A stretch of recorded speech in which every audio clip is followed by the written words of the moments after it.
Hey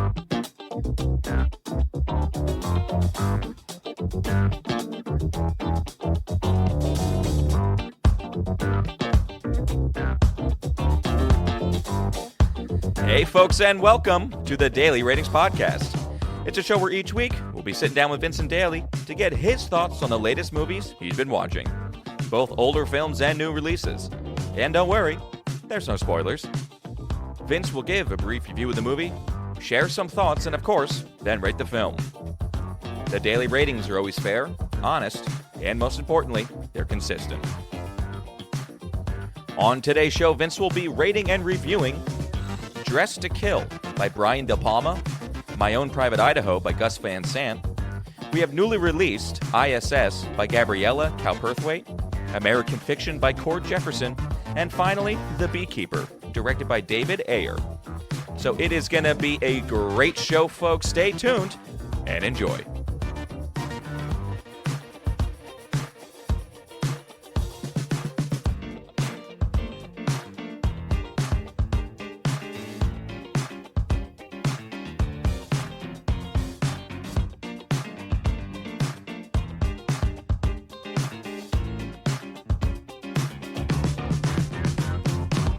Mr. Vincent Daly, how we doing, buddy? Thomas, how's it going? It's going okay for me. On this side of the table, how was your week of movies, buddy? A relaxing week. Definitely a weirdo week. It was all over the place a little bit. It was all over the place. I didn't realize. I sent this list to you pretty early. I didn't realize how weirdo it was going to be and how, all of the spectrum.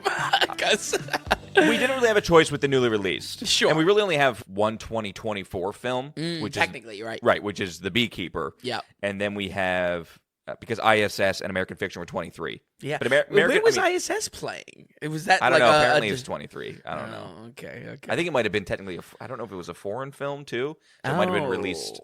No, it's not a foreign film, but I honestly don't know. Smaller studio. Sure. And then smaller movie, for sure. Yeah, American Fiction came out in one of the major festivals, and then finally we're able to see it. Which we haven't gotten the chance to do with some of the Oscar-nominated things. Right. And then he did Dressed to Kill in My Own Private Idaho, which is just, hey, whatever.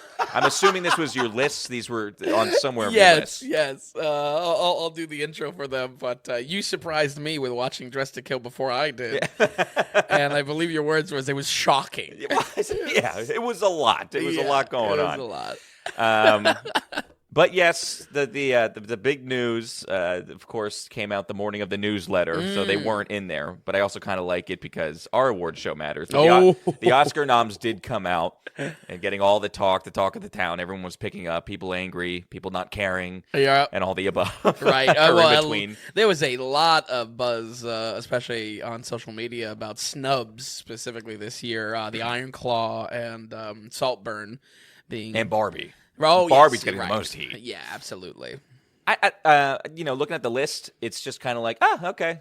That makes sense. This is a repeat from last year, and I imagine it's probably going to be a repeat as long as I watch as many movies as I watch. That I'm just happy that I covered 95% of these. And there's ones that we wanted to that we couldn't. Exactly. We literally tried to and couldn't. Yeah, like Zone of Interest. Horribly annoying. Right. But I would say, the most angry people were the Barbie, which is specifically Greta Gerwig for director and Margot for actress. Despite Ryan Gosling getting the nod. Right. Yeah. And so for us, the number one thing you loved about that movie was probably Ryan Gosling.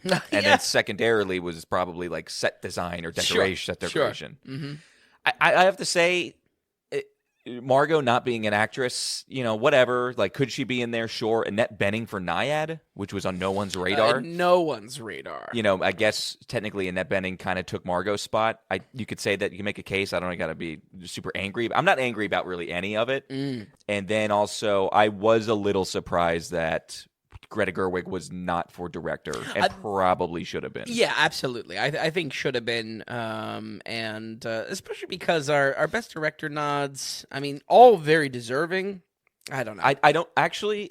Here's the thing, because like the heat, just the absolute scorn that people are going on the Oscars or the Academy for. It's not representation of women directors and whatever. But I would say that the one thing that made it on was Justine Triet for Anatomy of the Fall. Oh, sure. I think it's something that maybe shouldn't be Best Director, but also is a woman. Right. That would have to get knocked off to put Greta on there. Right. And then I think you would have a proper actual list. But I think you're dead on because Anatomy of the Fall, I don't know. It's a screenwriting. Exactly. It's a screenplay that's it's all in the words. It's not in the visual language of the film. No, it's pretty basic directorially. Yeah, exactly. So I think Greta should be on there. Yeah. But I'm not angry about it. Just like the way I feel about that also is Alexander Payne should also be on there for the holdovers. True. Right. Especially concept executing as far as like the whole 70s feel to the holdovers. Exactly. I mean, I think the Best Picture makes sense, except for maybe kick something out, and Miyazaki maybe should be in there just for some props. Sure. I'd be happy with that. If there's like 4 main things to the Academy, one, Oppenheimer wins the Oscars. Oppenheimer wins. Yep. Okay, that's the main thing to take away. 2, Marty is Marty, and people have respect. Yep. The buzz is already coming out, and he's the most nominated director ever. Or almost. Yeah. There's one that has 12 nominations. He has 11. Okay. So I think he will in his lifetime. Yeah. Barring any, as long as he's okay. Well, you hear the buzz. Apparently, he was at a film festival or something like that introducing Daniel Day-Lewis, and they said that they were going to be working together. They didn't say that. Marty said. I think we should do one more. Yeah. I think another through line with the Oscars is they really are not. They're not hot on comedies. They're not the biggest fan of comedies. They kind of look more down upon them, and I think that's also why Barbie got hit a little bit. I think they tried to make up for it with like American Ferrera. Sure. Ferrera. Yep. Because Barbie did end up getting nominated for 8 Oscars. It's just like two of them were for song. American Ferrera's not going to win. And then I think who do you think is going to win that the Best Supporting slot? I think it's our girl Divine Joy Randolph. Yeah, I would love that.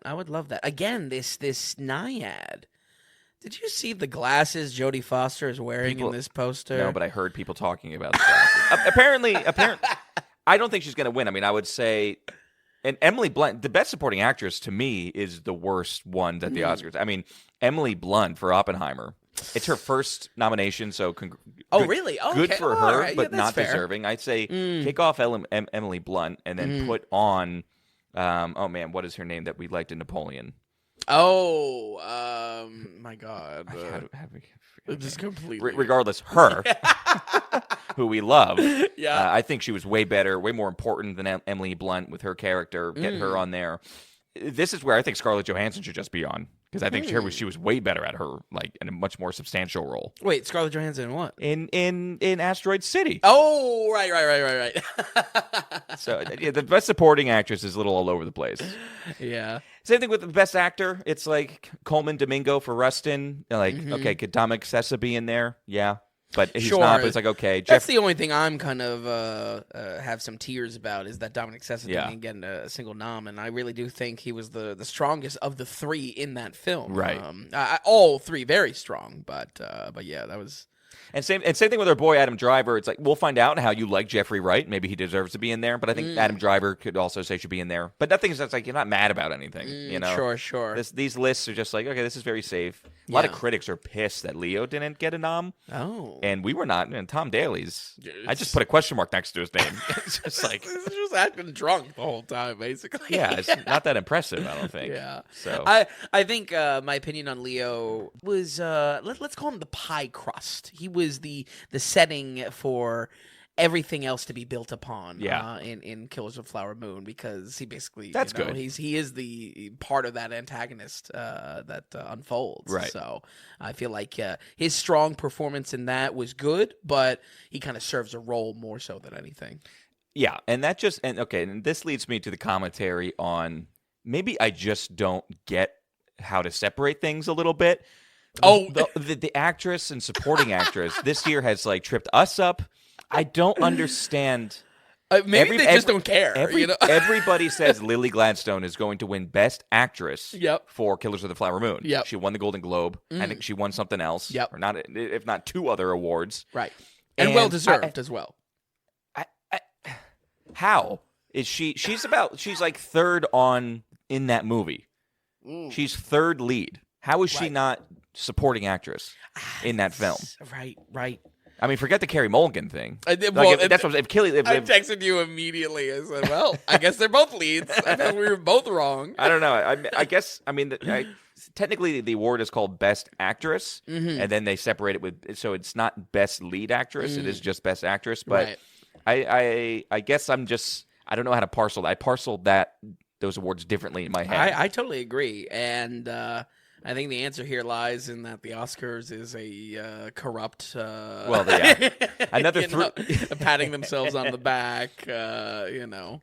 And I will say, another thing with the Oscars is people can't, I think where Barbie got kicked out a little bit, like with Greta, people can't forget that the Academy is also an international voting base. Yeah. And you can see it playing in here. And also, even I think the American voters in the Academy are finding, after the whole Parasite thing, they're trying to get more international. Yep. And well, I feel like that's in a bit of play. a kooky way a little bit, but they're going more for that. Yeah. I feel like that's the play for Anatomy of the Fall as well. I mean, full credit deserved, but when you get something that strong, I feel like all the nominations just kind of go towards it. Right, exactly. So, anyway, that's pretty much that. Any other? Super Mario not being an animated feature I thought was shocking, but equally happy that Across the Spider-Verse was. So who knows?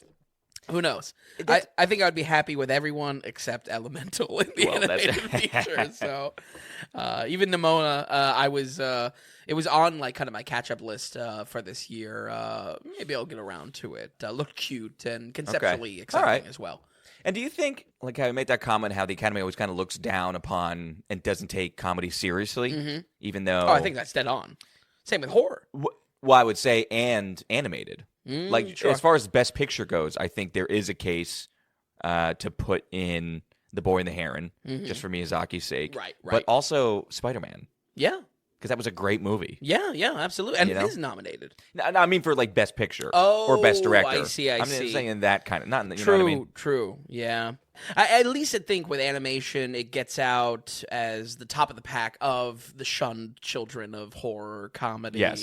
And I'm sure there's others as well. But that's it for the Oscars. That's it for the Oscars. I don't want to give two shits here. I mean, oh my god. Hey, most important show was 2 weeks ago. That's the only show you got to worry about. Which I've been getting huge feedback that for the coming year, we only do the surprise awards, which I kind of like. I mean, you know, let's get away from convention and the usual. I like that. We could expand a little bit. Yeah. I do like having some of our, you know, if we're doing this for 15, 20 years still, it'll be fun to look back that we actually have our best director and best film. Very true. Those are, you know what I mean? Yeah. It's something that we can reference back to. Yep. Because I think and it matters for us for the Oscars. Legitimacy and among competition even, you know, I mean, that's the things that people look for, but the fans will like and even us, and for us for reference and thinking back to it. It's nice to reference something, or, you know, again, 5 years from now, we reference something back to this year and be like, oh, that one Tom Daly too. We can't forget. Right. Yeah, absolutely. You know what I mean? When I say the Oscars don't matter, I'm just like, that's we kind of don't care that much. And we kind of never did. So anyway, okay, you're right. That's enough of that. We'll get into this week. I watched 2 films this week. Oh boy! Really wanted to get to the movies to go see American Fiction because I like just hearing good things about it. Absolutely, Jeffrey Wright, we all like, and clearly it's the dark horse coming out of the Oscar. It's getting some love. It's getting some love. Didn't get a chance to see it, so I did see the 2 this week of our old films. I watched Dressed to Kill, and my Own Private Idaho. I'm so sorry. I didn't choose something. I don't know. I thought you were going to watch nothing. I got to be honest with you. Well, you know, like I said, I'm trying to make an effort and stuff. You know, just stay with it. This is not staying with it. This is disconnecting. You know, I was looking. I didn't do any research to Dressed to Kill. Okay. I just knew the name of the movie. Yep. And then for My Own Private Idaho, I knew the name of the song from the B-52s. Yeah. And then you see young Keanu and River. Right. You have the River brother. Yeah. I was River Phoenix. Right.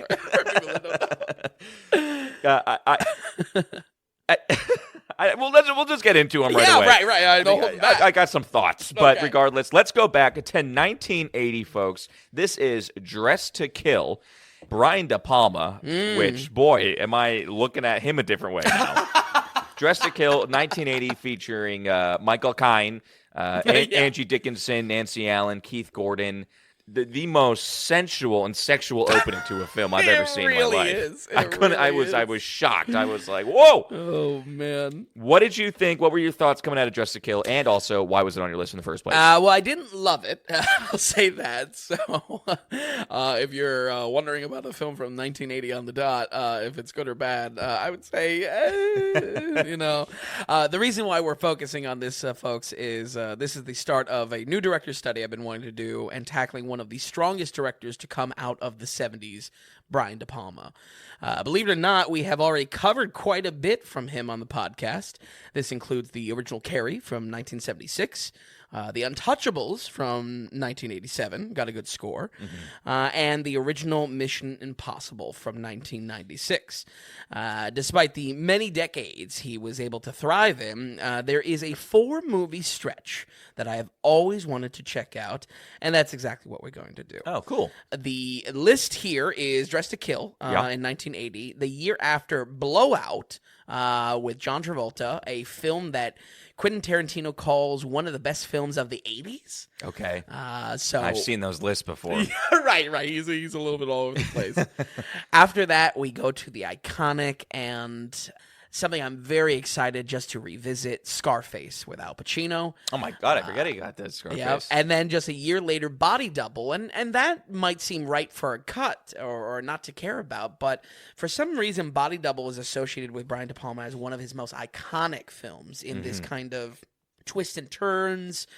He's referred to on the poster as the master of macabre. These are not things I know Brian De Palma for.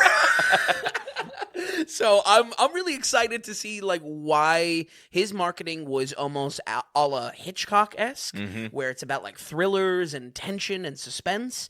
Where I've always just known him not like that. I don't know what I've known him for. He's so kind that's of all over the place. Yeah. You know what I mean? Doing it in Mission Impossible. I mean, I could see that thriller aspect and that weirdness coming out of Dress to Kill. Right. Those 4 you just listed off, are those all 80s films?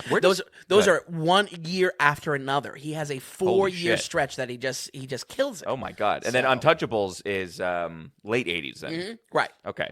And I think it's 87 or something like that. 1987. Okay. When it comes down to it, why Brian De Palma might be important to study is, De Palma is one of the directors to be kind of associated with the new wave coming in the 70s. I'm talking Scorsese. I'm talking Lucas. There's a nickname for that crew, and I forget what it is. Yeah. But he's in there. Yeah. Yeah. And if anything, my study of De Palma is going to be does he deserve to be in that? I don't think of him like a Lucas or a Scorsese. So I think there's there's a bit of I don't know if it's just talked about, it's always him versus either Spielberg or him versus Scorsese, and Scorsese ends up getting the pictures that he always wanted to make. Yep. I don't know if there's an actual feud between the two, or he's bitter about things, but I know it's always talked about. Yeah. You know what I mean? Him always feeling like an other or something, right? And maybe rightfully so. Yeah. But we can look forward to those other 3 films coming up in the future here. It's kind of cool that we're studying. He's a huge director. It's good to get some of those on. None other than Scarface, especially. And right. The skin in the game for me is I get to review Scarface, and a movie that I've always said has the single best chainsaw scene in all of cinema. Right. When it comes down to it, we'll see if the rest of the movies are good or not. I'm also curious about Blowout because of the Tarantino, That's recognition. True. Yep. We'll give Travolta a shot to redeem himself, in his prime. So. But let me tell you, though, folks, I put on Dress to Kill for some guests while they were over, and I immediately turned it off in a shade of red on my face. This movie starts sexual, but very intimate. Yeah. Really not romantic, just very intimate. And did you do a double take on what it was rated? No. With me, I'm just like, is this this NC-17? Right. I was like, this is on Prime. What, are you kidding me? I know, it's free on Prime. And it was just it was quite the start to a film. You have Bond openings, and this is the sex version of the Bond opening almost. Right. Bond could use some of this sex in this film. I honestly, it was happening, and it was just so ridiculous. I was just like, what is... I don't know anything about this movie. I know nothing about this movie. Right, and you watched it before me, so in this shade of red that came over me, this embarrassment of putting this on around guests, I also was feeling secondhand embarrassment of like, oh my God, Tom, watch. What is it? What am I doing? So, it's just absolutely ridiculous. Dressed to Kill is a mystery thriller with heavy sexual themes, if you haven't picked that up already, folks, surrounding nearly all of our characters in some way. I would say the thematic ties of these sexual themes, they're kind of the direction all of our characters are pointed in. This theme is layered many ways, whether it's our characters' secrets, their profession directly, or deepest desires. Our inciting incident is around Angie Dickinson, the lady in the shower that we've been talking about, the NC-17 herself, who has been acting since the 50s. The only film I really recognize her from is the Western classic Rio Bravo, which maybe we can revisit come July. Oh, she's the main girl in Rio Bravo. Right, main girl Wow. in Rio Bravo, right. And That's freaking awesome. Let me also say the shower scene is not like her body. Like, in no way is this aging woman. You don't think? Well, at one point they do like a full, right? She has full body shots, and it's her head. But it's the close up, the very intimate close ups. Right. Not her. Okay. Well, that makes sense. Yeah. No, there's not enough money in the world, probably. She's too classy. She should work with John Wayne. She doesn't do that. He's defending her already. Our inciting incident, though, is around Angie. She begins to lust for attention, but getting what she wants turns out to be her last wish as a razor-wielding murderer mysteriously attacks. I would say for the bulk of the runtime, the story is dedicated to piecing this mystery together, with each character gaining ground in their own way. They've kind of chipped away at the mystery together. Michael Caine most notably plays a shared psychiatrist among many of the characters, and he might just hold insight into who this murderer might be through his disturbed clients. Now, folks, this plays out pretty normal for a while, like any Silence of the Lambs style thriller, until 20 minutes left. And without spoiling too much, there is, in this kind of 20 minutes, there is an awkward handling of kind of the mental state around our killer, and the dialogue surrounding it is, I would say, just kind of downright painful, especially in a modern watch. This was... first time in a while that I would have to say this one's not really holding up in modern day. But the two comments I told you, it was a lot. It's a lot going on, and also this would never be made today. yeah. But also never be made today it would be made today if they just took out this like 10-minute dialogue slot in the film. I don't know why it's so obsessed with it, but the movie then pulls what I would describe as a cold cock punch to the face, and gives us a twist that I think might ruin the whole movie for me. I really didn't like the twist. I think the twist like destroyed the movie for me. And it's all in this crazy spiral of the last 20 minutes of the film. I was almost speechless. I don't know. What were your thoughts on this? By the last 20 minutes, I was already... not checked out of the film. Oh, okay. But my feelings towards it or my caring towards it was out the window. Sure. So by the things happened, and I was just like, oh, all right. Yeah. And that's kind of it. Because I was already shocked from the first 25 seconds of the film. Right. And then I'm just like, is this just a platform because Brian De Palma wants to see naked blondes? Like he wants to be... Every woman is blonde. I know. That's Every what I'm saying. Woman. By the end, I'm just like, what was this guy? What's his goal here? You know what I mean? Yeah. He's like, what's his face? What's his face character in Boogie Nights or something? He's trying to... So... I guess I was a little shocked, and it was it. But you were numb to it by the point that the cold cock punch came. Right, exactly. the sucker punch of a twist. Exactly. I thought I didn't mind the twist. I almost just like, oh, okay, that's where they went with it. Like, sure. I actually was... Not that I was impressed by it, but I'm glad that the entire time I didn't know. I at least appreciated the fact that I didn't know what the deal was the entire time. Right. You know what I mean? Yeah. There's something at least there to be said. Sure. That by the end, things happen and a bit surprising. Yeah. But at the same time, just like, oh, okay, that's where it went. Sure. Because this movie is just... I can't praise this movie in any way. In any way? Interesting. Not really. Okay. Because Fair. and so basically it numbs you a little bit. I was more disappointed in it and Yeah, it really was a kind of a disappointment. Yeah, not interested and not impressed in any way. Mm-hmm. Those are my overarching themes. I know you wanted to hone in the last 20 minutes, but that's kind of just how I felt the entire time. Yeah, no, I feel you, and I certainly when I say it's the majority of the film is playing out like your average Silence of the Lambs style killer, it's also with a little bit of a backhanded compliment that just watch Silence of the Lambs. Like, you know, there's a template there that you have like the best of these type of thrillers to watch. You know, there's no reason to really return to Dress to Kill in its competition as well. No, and never felt, it's just you never felt gripped either. I mean, there was a half an hour. I was checking my watch. Mm-hmm. There's like a good half an hour segment of this in film, which is only, it's an hour and 44. Half an hour segment where there's almost zero talking.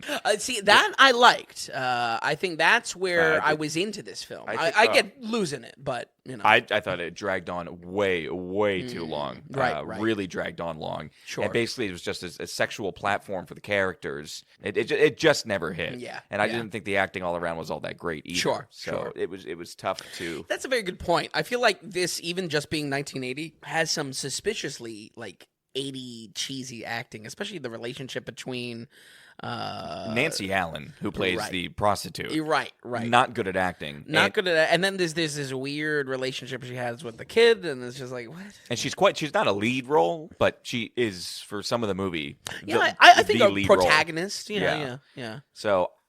Just overall underwhelmed and very much just kind of looking at Brian De Palma and just being like, the sexuality of the film actually takes away from it. Oh, okay. The sex is the point of the film. It is. It kind of just is the film. But at the same time, what are we doing here? And I just think at every single scene could have been jazzed up better, could have been more. Were you sitting on the edge of your seat, really? No, hanging on. But I did appreciate De Palma's filmmaking, mainly, in that silent piece that there's really no dialogue. I was appreciative of that stretch that he was only using visual storytelling. Okay. Does it make a good movie? No. So I'm with you 100% that this is not a recommendation from me. I think more so I might have been skewed just in the sense that I'm looking for the trademarks. I'm looking for this through the lens of trying to do this study and whatnot. Yeah. So, and folks, while I did not love the story here, I do think that De Palma's filmmaking is notable here, and definitely notable among what's coming out on 1980 on the dot, turn of the 70s, which is a time that we've commented on that is obsessed with hyper-violence, hypersexuality, which this definitely falls into, but usually at the detriment of a lot of the films coming out at the time. The fact that so many scenes exist exclusively in just visual storytelling, I found impressive. Especially that opening segment where characters' thoughts are kind of spliced side by side. Mm-hmm. A simple trick, maybe not something that wows you in modern day. I do think it was effective at what the purpose was. We were trying to have this kind of internal dialogue in Angie Dickinson's character. He also loves using a split screen effect, which gives us two entire scenes playing simultaneously. I would say it was a bit disorienting at times, but once again, we maybe see the hype around De Palma being that he's doing things on film in the visual storytelling medium that others are just simply not doing. And I think maybe that's some of the hype there. What do you think about that? I think I'm not like crazy shocked that he's put in the basket of these big directors. Oh, okay. And the reason why is just the amount he was making and some of the big titles. Sure. When you have things like Scarface, not A League of Their Own, Scarface and The Untouchables. When you have those both in the same decade, within 5 years of each other, you're a big-time director. And he's lived in so many decades as well. Right, for sure. Yeah. It's just tough for me. I just was not impressed by it, to be honest with you. Yeah. The one specific half an hour, and there's an art gallery scene. Mm-hmm. I understand what he was going for, but not. I thought the stakes were incredibly low. And I didn't care about what was happening on the film. Sure. On top of it being very quiet, and so. Sure, he's doing it. Yeah, he's a guy doing it on film. Yeah. I'm just not impressed by any of it. Yeah. Especially when Angie Dickinson's character is like who cares about this housewife being lonely? You know what I mean? Yeah, I'm totally with you that the stakes weren't like gripping, even though, interesting storytelling. And then I feel like it drags a little bit. Yeah. As far as what he's doing on film, no one else doing it, or at least him taking his own crack at his own style. Sure. That's where I'm just like, no. Put him in that league of those directors coming around, in the late 70s or whatever, Sure. getting a name for themselves. That's fine.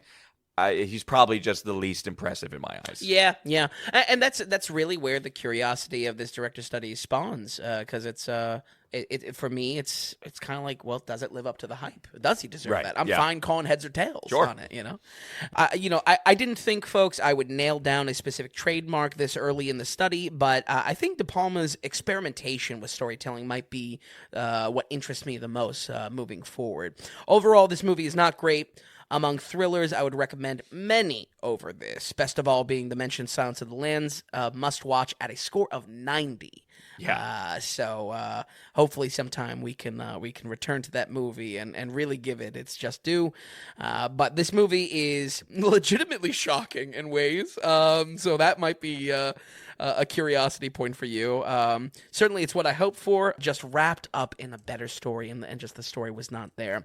We're going to go ahead and give Dress to Kill 1980 a 46. 46. Yeah. Okay, I'm happy with that. Good. Okay. I wasn't angry. I don't know. I don't have a Tommy Two Shoes for it. Yeah, I didn't think you would. I don't think you're going to have one for My Own Private Idaho either. So. Well, the reason why I care enough because I hate it, almost like a 65 situation. Sure. These are both on the cusp. Let's just say that. Really? So okay. We'll jump into it right away. Let's get into 1991. This is My Own Private Idaho by Gus Van Sant. Before I toss it to you, I'll say I was not in the mood to watch this movie. I kind of had to force myself to watch it. Which is not great. Right, reading the description, I just didn't have the interest. Yeah. That being said, the director is huge. Yeah. And he's done big hits. I mean, he did Good Will Hunting, which is what he's most known for. Absolutely. On my side, last year's birthday flick, which was Don't Worry, He Won't Get Far on Foot. Oh, that's right. Which I think you ended up giving like a 79 or something like that. Great movie. Love that movie with Joaquin Phoenix. Yeah. So I was excited for him and also a young Keanu. That basically pushed me to say, okay, let's press play on this. Yes. And River Phoenix as well. My Own Private Idaho, let's set it up a little bit. What were your overall thoughts, Vin? Well, I did like this movie. Really? Yeah. Wow. Not to be split on who cares about this 1991 movie, but I did think it was good. Like you introduced phenomenally, with Gus Van Sant, there was some curiosity there, especially off of Good Will Hunting.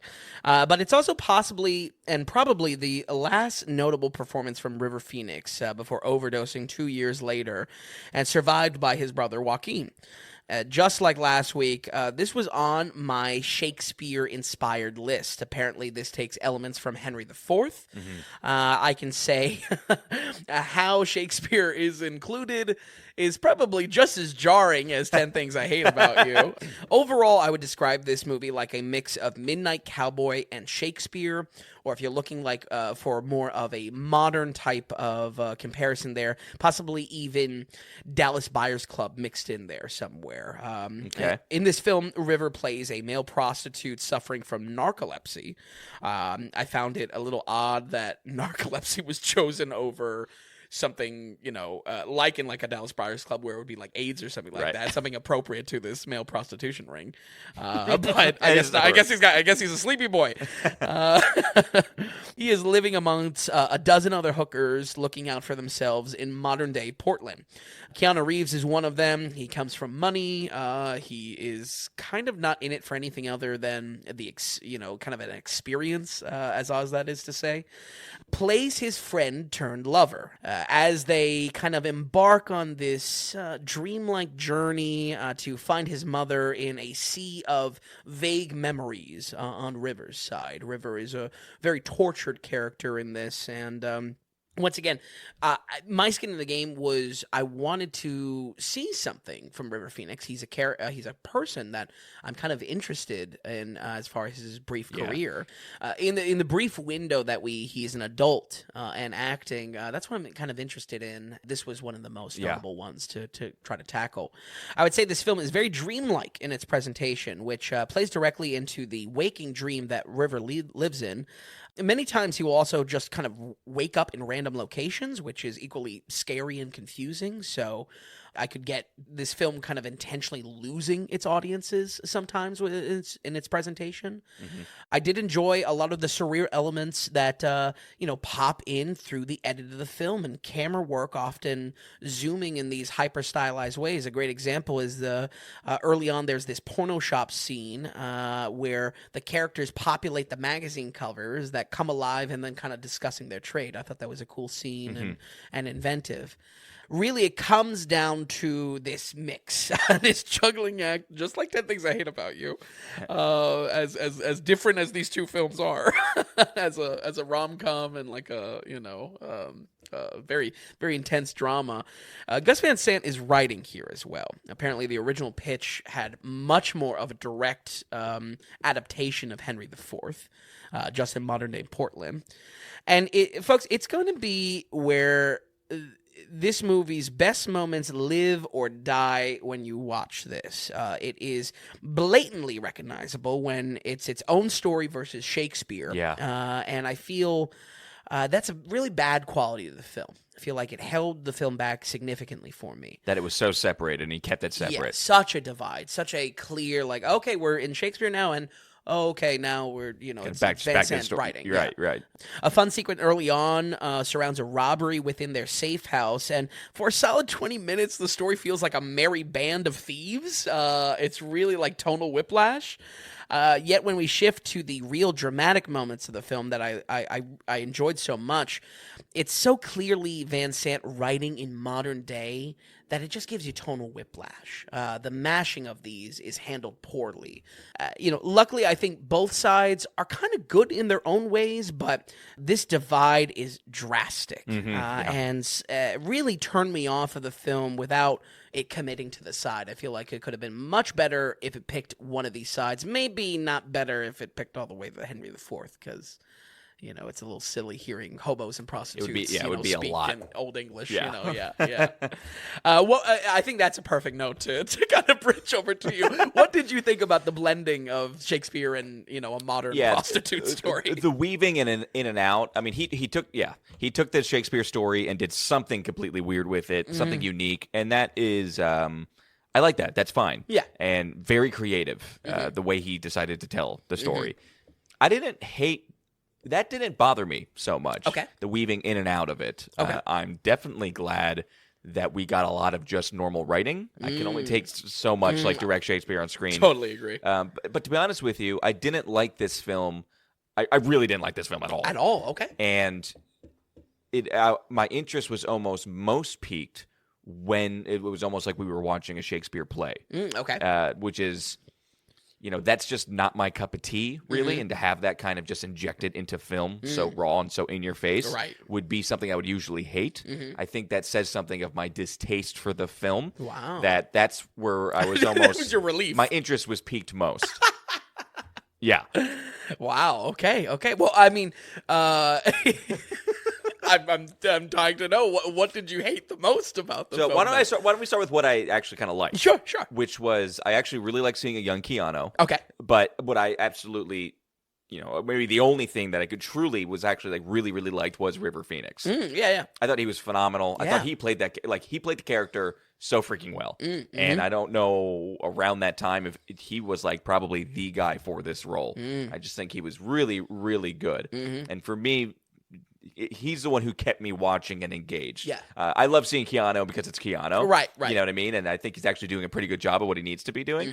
But River Phoenix really holds down the fort here in this. Sure. So very good to see him. And that's pretty much it. I mean, everything else, I just walked away from this film and I was like, boy, that was a waste of my time. Really? Yeah, it very kind of even like it made me angry because just like, why did you take me on this journey that you never made me like really give a shit? Oh, okay. Which Fair. is kind of surprising. Interesting. But with the twists and turns a little bit, it felt like it was always dragging and slow and was really...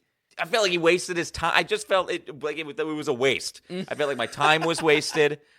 And then it was kind of just it was just boring. Sure. And I was hoping for a better. I was hoping for a ramp up, and I thought we were working towards something. And instead, we never got, for me, we never got that high in the film, and then it actually just continued to go down after probably the halfway point. Right. I would definitely say the first act was when I was most engaged, and I was never able to get back. It just was down from there. Yeah, I think for me, I enjoyed the pacing and the slowness just because it was so sad watching River Phoenix just flounder as a person in modern society. And again, I think there is a kind of a tone deafness of not making it about venereal disease in some way among this prostitution ring, and then he has like narcolepsy. Like that just feels like what? I think I will say it added to the film almost. I mean, it was kind of funny. The thing about this film is, it's oddly heartbreaking and sad and depressing and funny and like just ridiculous as well. So, but that's why I liked it. I liked I didn't want it to be paced faster because I like the dreamlike element. And I like that the dreamlike element is a sad dream. This is a broken boy basically. I mean, he's barely of age. And the decline was like.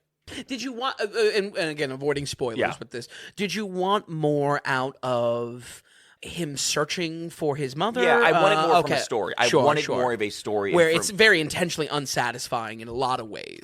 Almost each scene, I wanted something more impactful that could have me into the film more. I start to not care about Keanu stuff. I start to not care about the mission. The Band of Gypsies stuff, even though I like the writing and Keanu all of a sudden breaking down the Shakespearean stuff.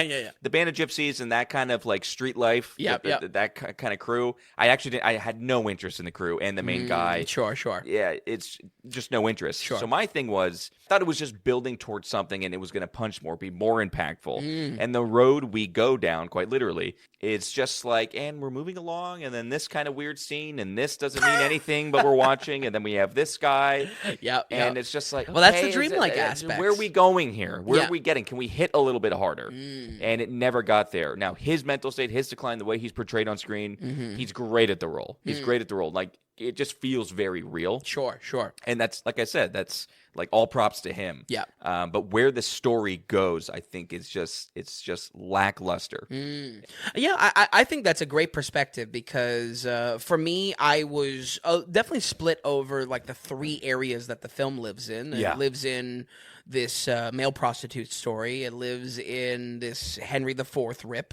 And it also lives in these dreams. I think a good way to kind of maybe gauge some of the dreamlike or the surreal elements to this, folks, at home, if you have no idea what this movie is that in one of the earliest scenes, River is just looking out on an endless highway, and a barn just falls and collapses out of the sky. These type of things I don't think are meant to take in as real. It's all meant to try to be this kind of surreal journey through River's eyes directly. Almost so that I would maybe make a stretch and say that through River's eyes, these Henry IV moments, these Shakespearean moments, maybe is part of the dream as well. We don't really get any hints if he's like reading books or anything like that during his time, but that as well, I feel like could be seen as part of his distortion of reality to it. Right. Is that journey worth it? I don't know, because it is meant to be intentionally unsatisfying. So it felt like an early director thing, which it was. But I just felt it was disappointing. I wasn't impressed. I just wasn't impressed. Interesting. And I kind of liked where the story was going. Again, my favorite was the first act, and I thought they had kind of most potential there, like the magazine scene. I really like that. Yeah. That was something unique, something different, kind of funny. Yeah. The writing was weird, but I had good energy, almost like a Scorsese scene. I'm with you there. But yeah, I think more so than anything, I was walking away with a positive interpretation of this, just because I think above everything, it is River Phoenix having a great performance worth your time. I remember not really going in depth on performances when we covered Stand By Me, but he was a true talent like his brother. And maybe with Stand By Me, I was just, not trying to talk about kid acting. Right. Was still Will Wheaton's best performance. I really wish even more time was given on screen to River, because his downplayed performance is drowned out a little bit by Keanu at times, especially when the Shakespeare dialogue comes into play. I was getting flashbacks to the Dracula picture where Keanu's acting is awful when he's trying to do this like old English stuff. But I think my takeaway with this film is that Rivers was able to capture kind of a tragically lonely tone here, and maybe a little bit swayed by my curiosity and the real end to his life, which isn't too far from what we see mirrored on screen. We're going to go ahead and give My Own Private Idaho, 1991, a 67. Okay, 67, not a bad score. Yeah. I think I was hoping it would crack the 70s. Really, what prevents it is that divide in that it's Henry IV, and then it's very much not, yeah. you know? The in and out. Yeah. Two different films. Do you almost. think it would be better, worse, or more enjoyable? You know, any direction of that? If it was all just Henry IV, like we're just like robbing people. I would not like that. Oh, okay. Yeah, that I would not like. Because the thought occurred to me because in that like original, you know, that like first 20 minutes or whatever, we get the heist, if you will. Right. I did kind of enjoy the energy on screen. It was fun. It was like rompy a little bit, but I don't know. Yeah. I like the vehicle for that being Keanu. Mm-hmm. I didn't like the whole band together and it just kind of turning into the this hobo thing. lord. Yeah, didn't need it. Okay. I liked seeing Keanu in that role. Yeah. You know what I mean? But otherwise, like, I would have preferred just a much more sadder, this guy on a personal journey and a sad journey. Sure. You know what I mean? Yeah, so I really don't know. I don't know. Mm-hmm. I probably would have liked that better because it could have been more focused. Sure. You know what I mean? As disliking the film, I'm totally fine with that. I mean, you know, I'm not falling on the sword on this one. No, for sure. Do you see where I'm coming from, though, as far as the praise for River, the praise for the dreamlike elements? Oh, yeah.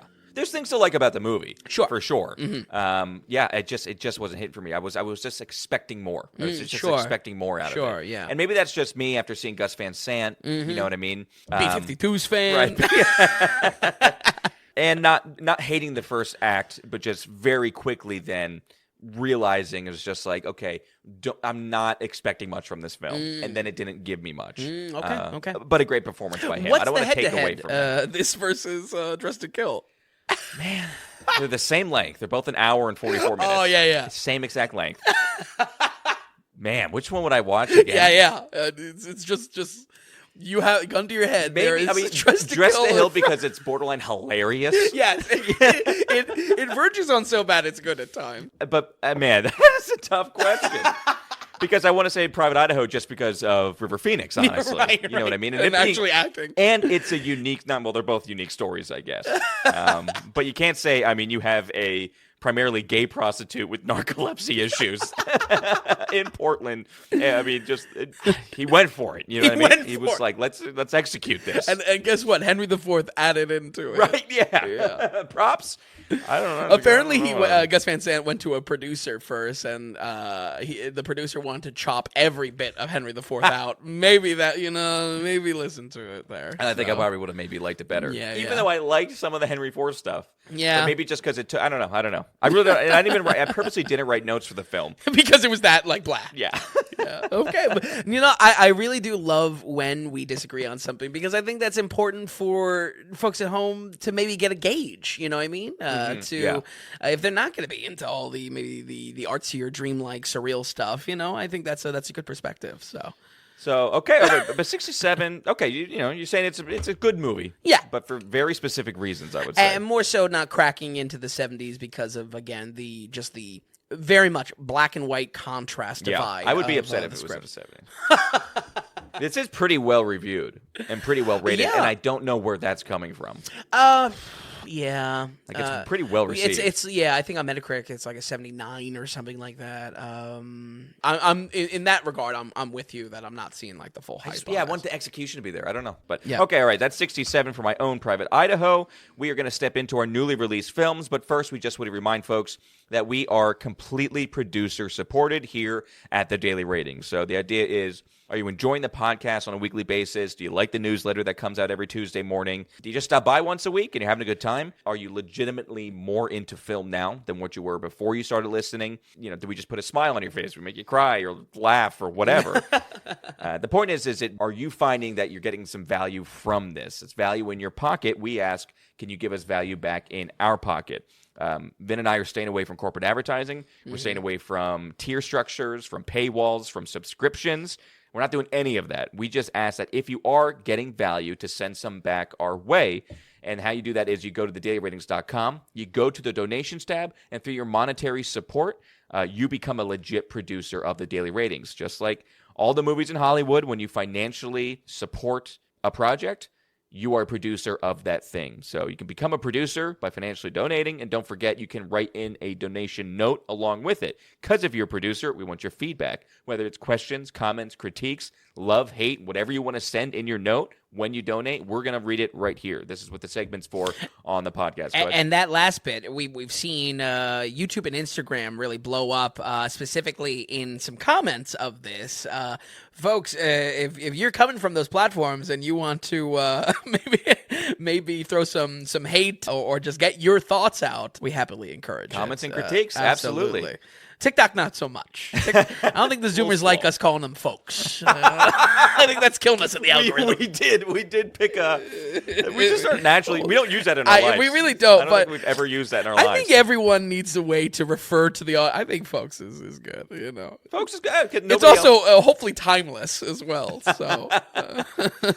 And absolutely. So if you want to donate, if you want to become a producer of the Daily Ratings, it's thedailyratings.com and head to the donations tab. It's value for value. Don't forget that. If you are getting something from this, we're not hitting you with ads. We're not going to deal with slowing down our website with a bunch of pop-up ads. That website is clean as a whistle. Don't forget, it does take a little bit of money to do this. We're a very slim operation here, but it does cost some money. And especially, it's a lot of time we dedicate per week. Been watching 5 movies, all the note taking, all the stuff with the podcast and the back end, and putting the movies on, yada yada. It's just a lot of time per week. We're enjoying it, but if you are finding it valuable, that's a value for value model. If you could, just send us back some value. All right, Vin, let's keep things going here. We are in our 3 newly released, kind of. They are newly released, but again, we have 2 2023s. We're going to start with I.S.S., I think. Yeah, let's get it out of the way. So, okay, directed by Gabriella Cowperthwaite.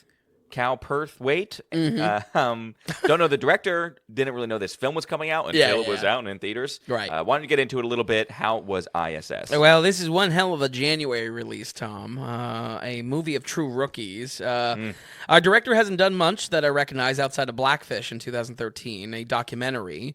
Our writer. Oh, yeah. Okay. You a fan of Blackfish? It was a good documentary. Yeah, I don't think I've ever actually seen it, but super popular, of course. Our writer is brand new, this being his first script picked up, and nearly all of the cast will be faces you maybe recognize, but most likely not.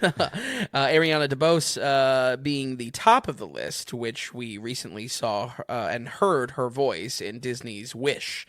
I think my sincere hope with this one, and the best case scenario, was that this was going to kind of come off as a sleeper hit, like 2009's Moon, a real space astronaut thriller. And while I would still describe this movie that way, it's also ripe for soon-to-be streaming and afternoon TV fodder. I.S.S. puts us on the International Space Station and tests our political alliances and if they outrank our personal relationships we forge. Equal parts Russian and U.S. astronauts live in harmony on the satellite, sharing their experiences, and despite the Cold War being long over, the cultural divide is strong.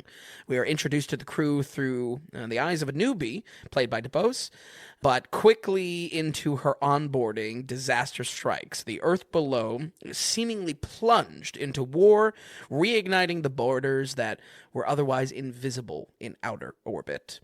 I have to say, I enjoyed the simplicity here. Aside from the Cold War spin, it really reminded me of like a Twilight Zone episode or something serial from the 60s. The term bottle episode was in my mind the whole time, and that's exactly what this is, making the most out of one setting. Are you familiar with the term bottle episode? I'm not, but it makes sense. Yeah, it's kind of in there. It's one set that the whole episode is put in. Of course, made famous in like Twilight Zone and original Star Trek. Okay, and, yeah. As far as the plot itself, quite a lot is done to tighten stakes again and again. It does, however, push a little bit too far with this, though, and becomes a little cartoonish eventually in the tension on the station. But I would say as a positive, the simplicity of it, and as far as the thriller goes, it is something that's going to keep your attention because the stakes are literally always ramping. It never stops. And I mean, even down to the last minutes of the film, more is being thrown in to complicate things.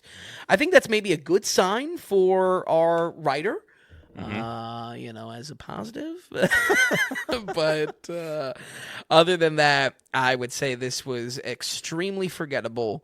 Performances, again, are okay, but quickly verge into cartoony as the tension becomes unrealistic. It's a fine balancing act because stakes in a script, you'd think you just more the better, and that's exactly kind of the mentality this story has. Right. But after a while, we go from very realistic kind of space characters. These are astronauts, and they kind of prove themselves as real astronauts. And then all of a sudden, they're very much just like movie thriller characters, bordering like a horror movie. I would say we do also get some occasional like just bad shots, like not good cinematography. Especially in these spacewalk segments, CGI is blurry and cheap. Luckily, those scenes aren't the focus, despite many comparing this film to 2013's Gravity. I think that's a total misdirect. That's not this. Again, think more like Twilight Zone-ish. It's trying to test characters in a bottle, basically. Right. I think my main critique for this movie is that it just fizzles out. Maybe to your problem with My Own Private Idaho. It's like oh, it's over. I'm kind of mad. I'm annoyed. Yeah. Out of all the tension that builds up, we really don't get a satisfying ending. And most of all, this was forgettable right out of the box. I would say folks maybe catch it as background noise, and most likely not at all. We're going to go ahead and give I.S.S. a 50 on the dot. Oh, man. The first 50 of the year. I'm kind of surprised it's this good. Yeah? Honestly. You thought it was going to be lower. At 20s, 30s or something like that. Oh, no. No one's talking about this movie. I mean, it's not like a 65 in that regard. Okay, right. It's trying things. Yeah, that's where it's like, I think an afternoon watch would be a perfect scenario for this. So you're hoping for Moon, but it wasn't quite a Moonfall. Because Moonfall, I think, was like a 14 or something like that. Nowhere close to We're Moonfall. Somewhere in between there. All right. Yeah. Maybe this needed more Moonfall. Maybe this needed more Roland. So. Got the 50%. I think I beat that. That might be my fastest review of the entire podcast. And I think well-deserved. I think 50%. I think I'm sub 8 minutes on that. I'm surprised. I'm 50. Wow. I'm actually surprised at that. Well, and maybe let me speak to the fact that I don't think there's much wrong in the tension that builds. Again, it really keeps you locked into it because it's almost insane how much is just thrown on top and top again and again. I think that's a good recipe for an electric script or electric premise. Absolutely. It's just that it feels forgettable. It feels so forgettable, especially because eventually that tension kind of caves in on itself. That's kind of you're right. That's kind of how I felt about My Own Private Idaho. How you said fizzles out. Yeah. Interesting. Would you give me? Go ahead. Would you give me My Own Private Idaho a 50? No, I'm a little bit worse. Rivers Phoenix rolling in his grave. A little bit worse than that. Okay, 50% for I.S.S. I'm shocked, but you were breaking out that 50 a little bit more. Oh, I don't mean to. I don't mean to. Get a little looser with it. All right, so let's keep it going. We're going to do American Fiction next. And this one, I just talked about it. It is talked about at the Oscars. It's got some nominations. It's got a Jeffrey Wright and a supporting actor. It's billed as kind of a comedy, drama. Oh, no, Jeffrey Wright's the lead, without a doubt. That's what I said, no? Oh, you said supporting. Oh, no, I meant lead. Okay. Yeah. No, I meant lead. A comedy drama film, but kind of get into it a little bit. Tell us what this story is, and how did you like American Fiction? I really loved it. I think this is well-deserved of all the praise. As far as this film kind of breaking a mold on what maybe I could call a predictable rom-com or a com-dram, or however you want to word it. I think this film breaks from convention in a very good way, in a very satisfying way, especially coming off of so many movies we've been covering lately that is just like, it's been there, done that. This is the directorial debut for Cord Jefferson, a successful TV writer for The Good Place and HBO's Watchmen series. And like we commented on in previous episodes, this looked to be a perfect leading role for Jeffrey Wright. This is one hell of a smart comedy, really highbrow at times and very sharp, and takes full advantage of an actor that is exclusively cast as the smart guy in so much. American Fiction is based off of the 2001 book Erasure. Its commentary on African-American-led projects has only become more relevant. I feel like this is talk about striking while the iron's hot with this premise. The overarching story, there's two lines to the plot. The overarching story is about a black writer, Thelonious Monk Ellison, who is pressured by the market to quote unquote write more black. Normally, Monk avoids using any race in his high-level cerebral novels, but in an exercise to overcome writer's block, submits a draft leaning into the stereotypes he disdains and finds overnight skyrocketing success. The comedy is definitely built in that he is reluctantly not wanting this success. Maybe kind of flashback to Dream Scenario with Cage. Yeah. But this story is structured as much more of a personal account, though. Plot beats are driven not by the book. Plot beats are driven around Monk taking time to reconnect with his family and the drama he has to juggle in his personal life in this transformative time. That's where I really lean into this breaking the mold. In such a normal way, a typical way, this could have been just so directly about the book, but the movie lives in a lot of spaces, most importantly in the drama around Monk's life. That's where I was very happy to see the nomination for Jeffrey Wright in the leading role, because this is a hell of a character he has made. Cool. Okay. And he has lived in. That's what I was wondering. Yeah. I knew, I was getting good reviews and everything. I just didn't know how good was he. Sure. What I mean? How much of a performance, of a role it was this. Yeah. And I think cynically you could look at this and say, it's just Jeffrey Wright doing his thing. But I feel like maybe it takes two to tango. The character feels like Jeffrey Wright, but also he's doing a phenomenal job living in this character. Can you say it's on the level of like a Bradley Cooper with Maestro? No, but I still think it is very much worth praise, because this is a well-defined character. And that's really what the story is about, is finding the outline to Monk. So I would say as well, the structure here is where Jefferson's writing prowess pays off big time. The story front loads a lot of personal and emotionally intensive beats to make us give a damn first. Then, once we know what Monk is going for, it leans into the quote-unquote main story of his trash book blowing up in popularity. This has some sharp writing for many reasons, but structure-wise, in lesser hands, this drama would be generically layered at the end of Act 2, prescribed at Act 2, as I've said before. Don't get me wrong, there's still some generic aspects here, especially in some of the romance. But I think Jefferson shows some serious skill here in both adapting the novel and then creating something so fresh and clearly where he's most comfortable as a writer. I would say next to Celine's song with Past Lives, Cord Jefferson absolutely gets some recognition, after the Tom Daly's, to say, I'm going to be paying attention to what he does director-wise, because this is a very strong first project, as far as him behind the lens. And do you think, even if he's not directing, just his screenplay ability as well? I would say so. I mean, I would be shocked if he doesn't get more TV deals coming out of this. Yeah. But I would be very excited to see what next project he does, because this was so unique and so thoughtful of how to switch things up and how to digest the story. And after the success of this, maybe he'll just ditch TV as well and go in this realm. Right, I listened to an interview with Cord Jefferson, and I really liked the interview because he just kind of got into processes of like what it takes kind of to start a film like this, his writing process versus maybe other people's. It was just like you learn a little bit more about the industry. He did a very good job of just explaining things. That was kind of cool. And just in the process of that got me excited about the film. Sure. Sure. Would you say that you said it was very witty, like it was very smart comedy? Oh, yeah, very highbrow. Do you feel like you were laughing out loud a lot, or were you smirking a lot? No, it was some out loud laughs as well. Okay. I would say this is one of the stronger comedies of the year as well. Oh, cool. Okay. I mean, don't get me wrong. There are that kind of like the smirk, the you blow air through your nose kind of thing.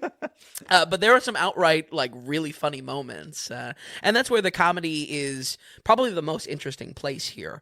It works because of the character's strength, and not like Monk's not a strong character in that he's headstrong. He's strong because he's well defined.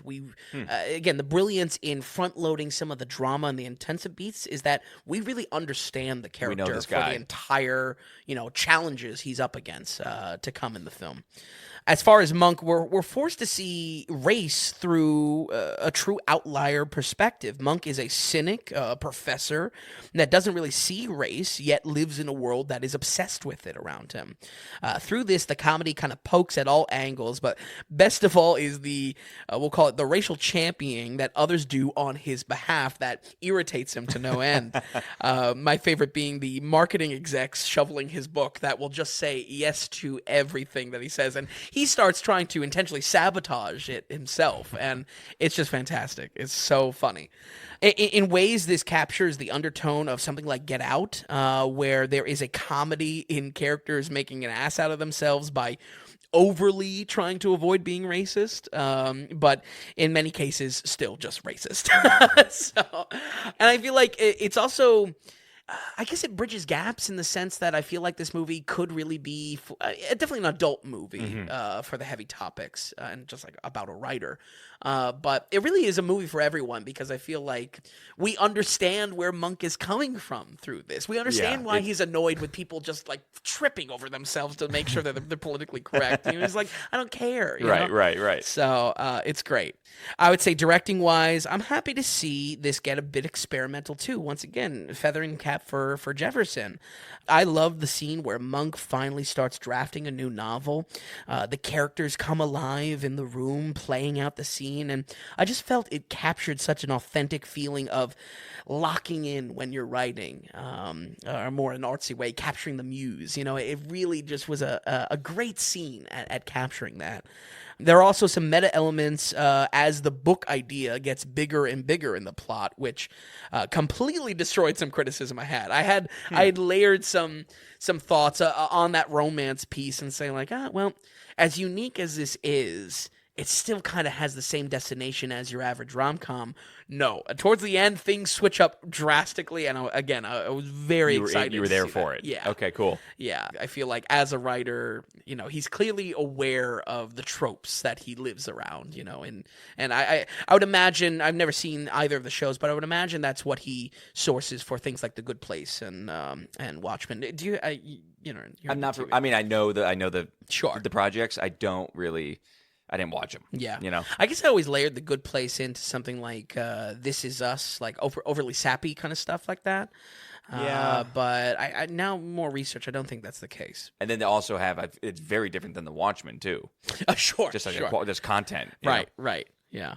But I would say, folks, all of this makes for a very strong start for Cord Jefferson. And while this was originally stripped from theaters out of fear it would get squashed, I would say this movie has a very strong identity. I think this could have made the cut back in December when they gave it like 9 days in theaters, or at least around us. It's weirdest thing. Yeah. It was like it was December 15th and it was out by the 24th. You know, I will remember both the character of Monk and Jeffrey Wright's performance long after most films that came out in December. So I say happily, give this one a watch, folks. Do not let it slip to the back of the list. We're going to go ahead and give American Fiction a 75. Okay, 75. That's very good movie. Mm-hmm. I'm really interested in it. I want to see it, and I want to go see it in the theater. I don't know how important that is, but I would like to go make an effort. Yeah, because I think it'll stick around for maybe a week or two still. And we should also note that supporting actor Sterling K. Brown got an Oscar nom as well. Yes, so he looks like he's like a big character in it as far as like personality-wise in this. Yeah. Well, we get to know his family so much through, again, front-loading this drama. Yeah. And we get to see how they react to it. And again, I can't praise it enough. In so many other generic movies, you can feel that these type of plot beats, they would happen at the end of Act 2. It would be the switch up at the end, same song and dance. He front-loads this, and as a result of that, we really know these characters, and I would say the same for Sterling K. Brown as well. Excellent. All right, so American Fiction, folks, maybe give it a watch. Yeah, absolutely give it a watch. Excellent, 75%. Very cool. Let's go on with now our true 2024 film release. I don't know. It's hanging on. I mean, it's not bottom of the box office. It's kind of up there. This is The Beekeeper, rated R action flick, an hour and 45 minutes, and it's just got the pigeonholed action actor of Jason Statham. So, I don't know. Set this film up a little bit for us, and how was the ride? Oh, well, Beekeeper, when's the last time we saw director David Ayer? Couldn't be The Tax Collector. I would steer clear of Shia LaBeouf by a mile. Couldn't be Bright, a Netflix fantasy fiction blunder starring everyone's favorite slapper. Couldn't be Fury either, though it's probably due for a rewatch. Give Brad Pitt some love. No, I remember. It was Suicide Squad 2016. Great. Not well liked, you could say. No. Still waiting on the David Ayer cut of the Suicide Squad. When the Snyder cut was coming out, apparently Ayer said, "Oh yeah, I got all this footage too." You know what he said about Suicide Squad 2016? It was supposed to be "quote unquote" a soulful drama. Do you know how asinine? That's what the trailer was. Soulful drama. The trailer got us. Absolutely. The trailer got all of us. Yeah, it really did. We got hoodwinked bad. And you know what? Maybe he was punished well enough because that was such a massive film, supposed to be a massive film for the year. And here he is doing a January The Beekeeper release. Yes, he's in the depths of January. Oh, man. Writing wise, just as you know, giving this film the best chance it has. Writing wise, this comes from Kurt Wimmer. Not an amazing writer, but behind some fun action movies like Equilibrium, a great entry in the comedy action gun fu. It takes itself way too seriously as well, and definitely this movie shares that with you. The elevator pitch looked to be striking while the iron's hot. I don't mean to be reusing that, but I feel like it's right time, right place. Statham is an evergreen action face to get asses in seats, but the real genius is in making a revenge flick out of the scam callers that have exploded since 2020. The result is a boys' watch with, I kid you not, boomer jokes around estate planning and 401k prepping in the script. And I cannot tell you, this is John Wick Boomer edition to a T. So I don't know what's going on. This is all over the place. Nick Cage was in a film that was like a John Wick older guy out of retirement, yada yada. That came out last year. Okay. We have The Beekeeper. We just had a film come out called The Painter. We had a movie come out that was called The Contractor, The Bricklayer. I think it was called The Bricklayer. Oh, that's a little hard. That goes. So you say with the boomer jokes, a scam call. Have you heard about the Joan Squibb movie coming out? No. Joan Squibb, who is now like 93 years old. Okay. I was reading an article because it's like, well, she's doing her own stunts just like Tom Cruise. Joan Squibb, a 93-year-old who was involved with a scam call that got 10 grand from her, and a grandmother goes on revenge. No way. Yes, like the same thing as this, but it's like that. This is a boomer movie. That's like a Silent Generation revenge John Wick. That is the Silent Generation John Wick. So when you say striking while the iron is hot, I don't know if the iron's all that hot. but it's there and it's striking. Right. Everyone is jumping on board for this. It really is. And understand, folks, unlike maybe some other action films that we've just called John Wick, these are very directly John Wick because it is about the nobody that is flipping into this hyper assassin. Yes. Boy, is this to the T. In The Beekeeper, Jason Statham is B-Man. That probably should have been cut from the notes. In a John Wick style reveal, a harmless beekeeper turns out to be, once again, a hyper assassin with the title of Beekeeper connected to something much, much deeper. In fact, the scene explaining this downright shamelessly rips off the exact Baba Yaga scene from John Wick 1. Really? That we have the young snot-nosed punk kid coming to his dad, and the dad delivers the lore around the killer. It is shameless. I was up in arms, and I'm probably the only one among a theater of boomers just ecstatic with this film. They were loving it. As soon as he said estate planning, amazing. You never felt electricity in the theater. I'm surprised you weren't alone in the theater, honestly. Yeah, no, this had some heads. Early bird special. Estate planning. I kid you not. 401k jokes. Statham's got some one-liners here. In that way, it's kind of cheesy 80s as well, which obviously plays to that nostalgia. The kick to the hornet's nest that riles him up is a scam call center that embezzles millions away from a sweet old lady that takes care of him. Hysterically, this signals to the beekeeper that something is wrong with America, so he must protect the nest. Oh my God! What can I say about this movie? What can I really say about this movie? I guess it's mostly self-aware. There are plenty comedic beats with how blown out the action is.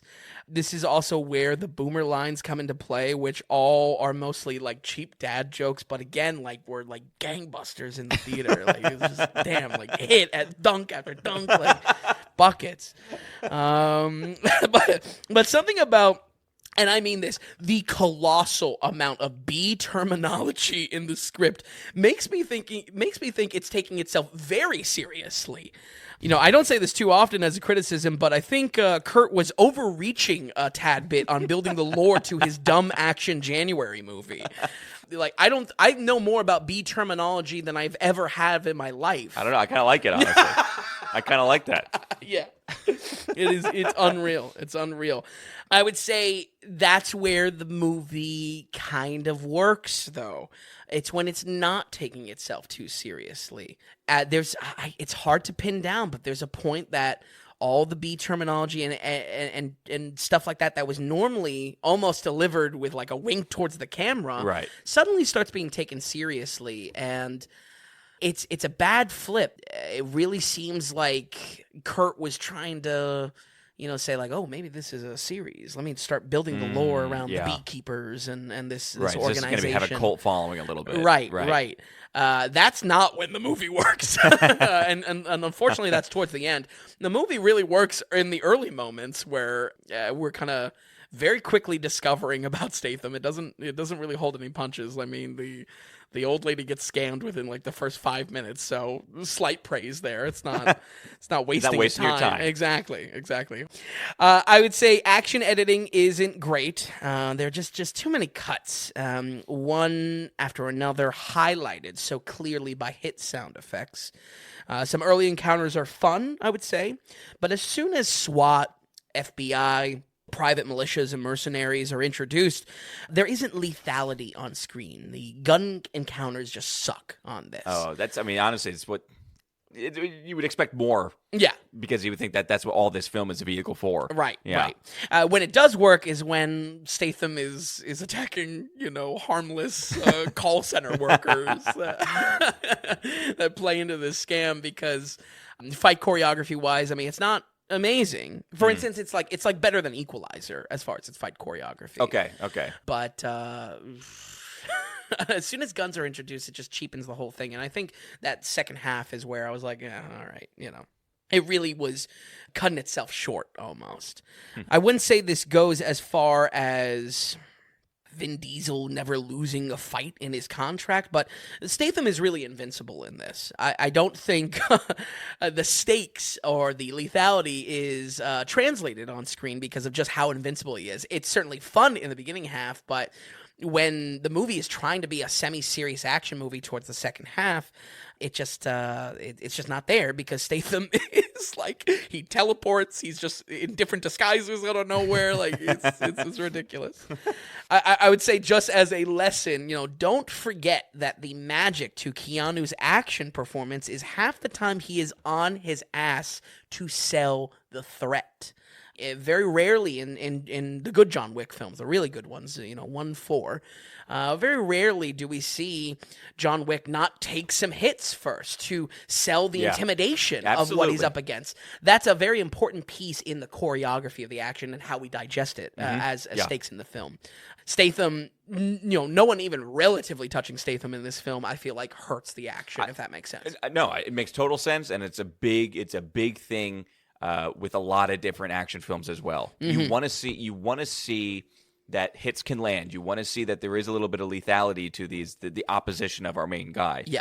One thing about the Matrixes, and as you go more and more into the Matrixes, it's the whole thing that 1,000 rounds are shot off, and you're dancing around, and you're not even... especially Reloaded. Yeah, you're not hit. You know what I mean? You're not grazed. Yeah. It takes away... Where Matrix 1, there's lethality to the Smiths, and... There's a danger. Yeah, to even just bullet wounds. Right, there's a danger that you feel. Yeah. So with this, it would have been nice if you see the Beekeeper getting a little beat up. Getting a little stung. Getting a little stung. Oh, man. I'm actually surprised more B jokes around getting stung weren't made. Because, I mean, they really...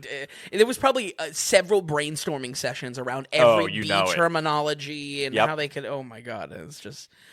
And again, I don't mean to harp on it, but like it's so disappointing that the film clearly understands it's a joke and is great.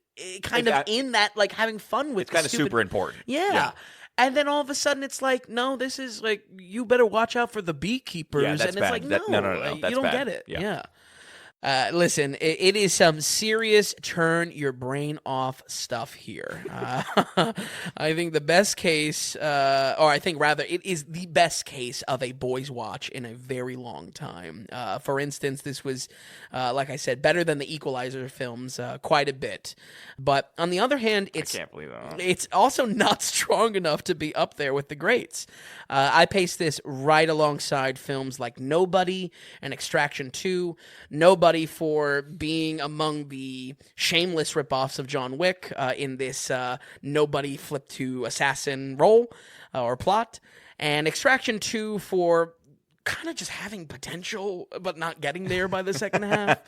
And hey, don't get mad at me. I still call those some decent action movies. There's a lot of love for this going around. So this one, I'm trying to bounce the hate, but I do see the potential for it, and certainly as a fun boys watch to throw on, and almost in a so bad it's good way. You can definitely enjoy Beekeeper, especially in the right demographic. We're gonna go ahead and give The Beekeeper a 61. Wow, I am shocked. I mean, the fact that I didn't think this had a bee's winging chance that this was going to be anything close to Nobody. Oh yeah. I thought if we have like 4 tiers of action, John Wick up top. Yep. I don't even know what would be. Die Hard low. would be up there. I thought this would be like low tier. Right. No, this is somewhere in the middle for sure. 61% is really not that bad. It's not that bad. It's not. Something being so stupid helps. Yeah, exactly. But you gotta lean into it. Yeah, and I think even if you're not turning your brain off, I mean, does the writing hurt a little bit more? Does it sting a little bit more? And when it comes down to it, I mean, I think I don't know. This really was a fun time. Wow. Statham's kind of decent in it. I don't know. So. I'll tell you what. You are very nice this week. I'm looking at these scores. You were extremely generous. Out of actually liking some films. You could have knocked 20% off of all of these besides American Fiction. I'd be like, oh, yeah, I buy it. I buy it. Wow, okay. I'm telling you. Enjoy yourself this week. It wasn't bad. Exactly. It wasn't bad. And I was telling you before the show, it's like, I just kind of like watched these movies. I wrote the review right after. Right. Like, all right, but even quick, yeah. Yeah. Let me tell you, though, we will probably at some point watch The Beekeeper as a boys watch. I'm down. Because it is, I think you would love the movie, honestly.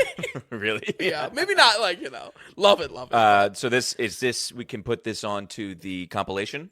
On the boys watch. Yeah. Absolutely. Okay. Wow. What a different week. This year is already better than 2023 January.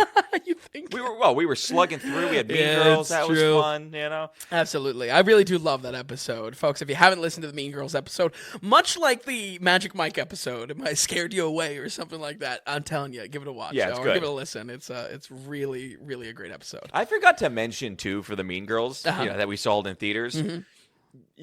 Maybe the rum had something to do with it too, because I was like genuinely, I gave it a shoe with a smile, like I was having a good time. Which people have problems with.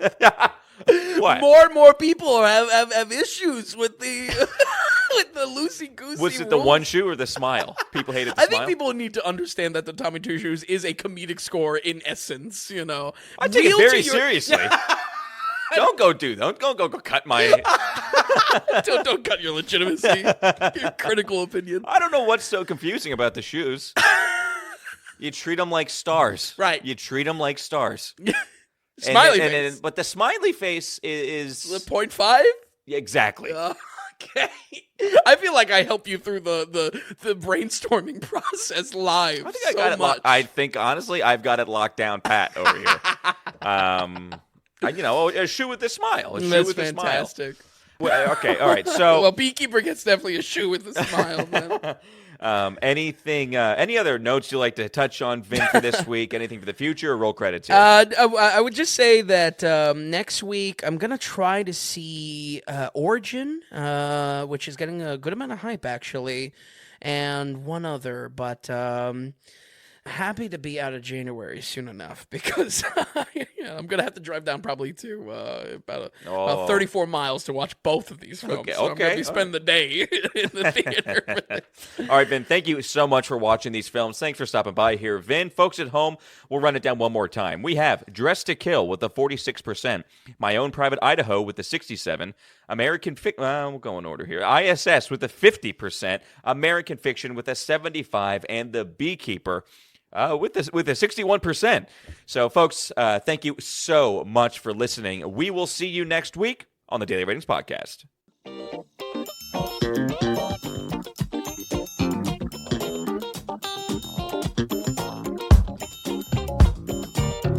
Hey, if you enjoy the podcast, if you would, give us a good rating or get the word out and tell a friend about us. And just a reminder, the Daily Ratings is completely producer supported. We want to stay away from advertising. We don't have any paywalls or tier structures or subscriptions. It's all just value for value. So are you finding value in any of the things we're doing here at the Daily Ratings? Then become a producer and donate whatever amount of value that is. Just go to the donations tab on thedailyratings.com. And while you're there, be sure to check out the massive amount of films that Vince has rated. Thanks so much, everybody, and we'll see you next time on the Daily Ratings Podcast.